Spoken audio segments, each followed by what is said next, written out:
আসসালামু আলাইকুম। আজকে আমরা এইচএসসি আইসিটি দ্বিতীয় অধ্যায় ডেটা কমিউনিকেশন সিস্টেম আর নেটওয়ার্কিং এর সিমপ্লেক্স সম্পর্কে জানব।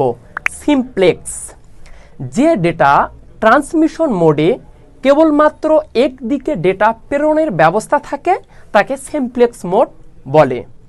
সিমপ্লেক্স মোডে ক থেকে ক্ষয়ের দিকে ডেটা প্রেরণ সম্ভব, কিন্তু খ থেকে কয়ের দিকে ডেটা প্রেরণ সম্ভব নয়।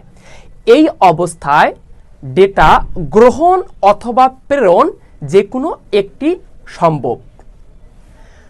যে প্রান্ত ডেটা প্রেরণ করবে কিন্তু গ্রহণ করতে পারবে না, এবং গ্রহণ প্রান্ত ডেটা প্রেরণ করতে পারবে না, যেমন television, radio, PABX keyboard, monitor, mouse, pager ইত্যাদি সিমপ্লেক্স মোডের উদাহরণ।